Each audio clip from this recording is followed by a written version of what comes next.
Hi guys, ayan.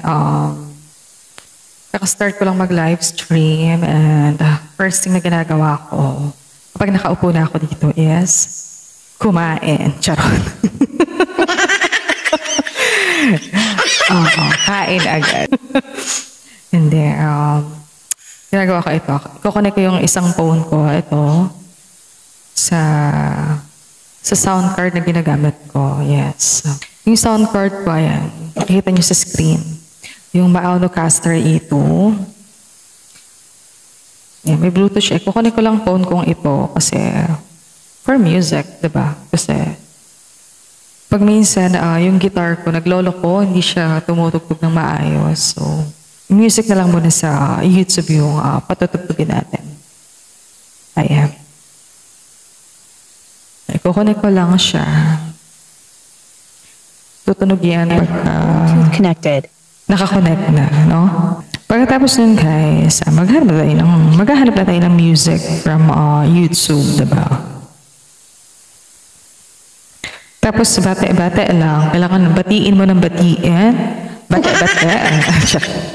Batiin mo ng batiin yung mga mga viewers mo sa live stream mo kasi nga syempre yan yung viewers yung magiging inspiration mo para pagpatuloy mo yung ginagawa mo, di ba?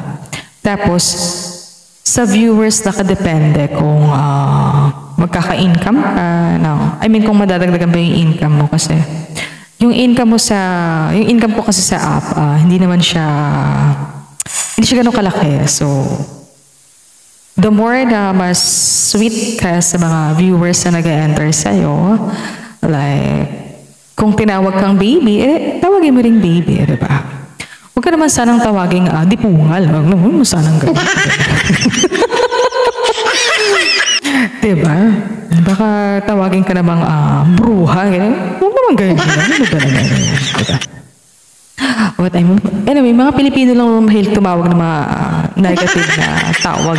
Loka, bruha, sira ulo, ganyan. So, huwag naman gano'n. So, dito sa app na to kagandahan kasi puro more on foreigners. So, wala yung ibang itatawag sa'yo kundi, hi, beautiful. Diba? So, kikiligin ka naman ngayon. Diba? Tinawag ang beautiful, diba? Ganun kasi mga foreign, pag enter sa live mo, wow, you're so beautiful, diba? Pero pag Pilipino, mag-enter sa live mo, nako, Diyos. Nako, wag mong subukan na masisira ang buhay mo. Yung mga Pilipino, minsan, pipintas-pintasan ka sa live mo, ganyan. So, pag may ganun guys, ang ginagawa ko is, huwag nila pansinin. Meron pong option sa live na pwede nyo naman silang i-block. Yes. Tapos syempre, once again, ayun, tatanong nyo, paano ba kayo kumikita dyan? Ayun. So marami talaga nagtatanong sa paanong way nga ba tayo kumikita dito sa app na to. Ito po ay, kikita po ako dito kasi nakapasa ako as an artist. So may pasahod naman siya. $250 to $500 per month. Depende po yun kung may magigipos pa sa inyo. Pero yung pinaka-regular is parang $250 yata kung di ako nagkakamali. $250 po siya per month. Diba? Kung i-convert nyo sa peso, hindi po yung ganun kalaki. Kaya yung nagsasabi siya na mayaman ako. Tumigil-tigil ka, hindi talaga. Hindi po ganun yun, ha? Hindi po ganun kalaki ang sahod ko sa live stream. Ano lang po ako tawag doon, magaling lang ako maghawak ng pera. Kaya minsan, yung mga gusto ko, nabibili ko, ganyan. Talagang hindi naman ako ganun kagastador. Kung ano lang yung dapat kong bilhin, yun lang binibili ko. Kung ano lang yung dapat kong pagkagastusan, yun lang yung pagkakagastusan ko, diba? Yun lang naman guys, yes. Pero hindi ko naman hinihikayat kayo na mag-live stream na lang kayo kasi mas okay yung income. Pero yes, totoo nga guys. Mas okay po ang income dito sa live streaming, especially kapag marami kang supporters. Siguro ang isang araw mo, madalas po, yes. Hindi naman as in madalas. Mas madalas, ayun.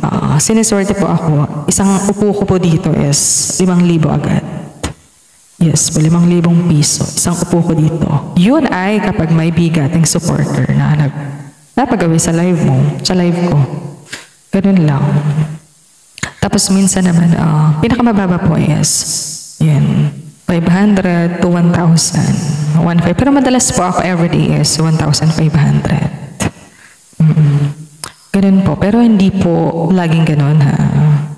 Kasi nga, minsan talaga walang support. Pero, yun nga, sabi ko nga thanks God kasi kahit pa paano marami nagsusupport sa live ko and I'm so happy with that and I'm so thankful dun sa mga nagsusupport sa live stream ko. And of course, ayun, thank you so much din sa mga lagi nakasuporta sa akin, sa mga lagi nanonood sa mga video ko dito sa YouTube, video ko sa Facebook. Maraming salamat sa inyo. Natutuwa ako sa inyo. Malay niyo soon, magpaampaw ako, diba? Namimili ako nun talagang deserving na mabigyan ng blessings. Mag-share tayo ng blessings. Diba? So yun lang. Tama na. Yun ko na. Bye.